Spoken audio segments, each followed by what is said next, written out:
மேடையிலே உரையாற்றிய ஆண்டோர் பெருமக்களுக்கும் முதலில் என்னுடைய வணக்கத்தை உரித்தாக்கிக் கொள்கிறேன். இவ்வளவு சிறப்பாக நடக்கிற இந்த நிகழ்ச்சியில ஒரு ஓரவர்கள் நடந்தது தெரியுமா? அகவை என்பது மனவிழா.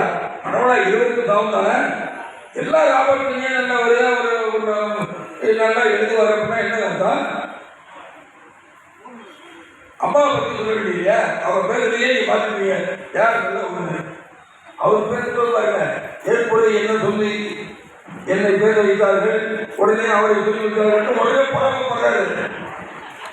எனவே அவரை விட மிக நல்லொழுக்கமும் நல்ல சிந்தனையாளரும் ஆசிரியராகவும் பணியாற்றி அவரை இத்தனை ஆண்டுகளை சிறப்பாக வாழ்வதற்கு காரணமாக வைத்திருந்த அம்மாவுக்கு தான் பாராட்டு. அது மட்டும் இல்ல, அவர் எவ்வளவு கெட்டவர்கள் எனக்கு தான் தெரியும். எல்லாரும் நல்லவர் இல்லை. அன்புங்கிற ஒரு ஆயுதத்தினால அனைவரையும் பற்றி சாய்ந்த குற்றவாளி.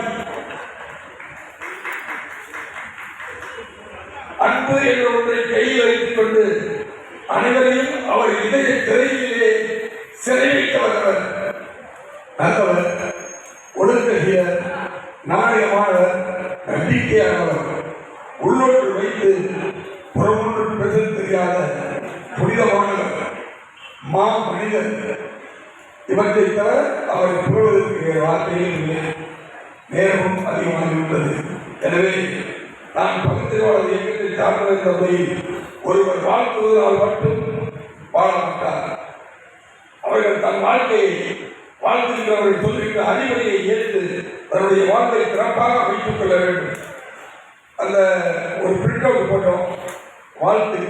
அதில் 16 நூறாண்டுகள்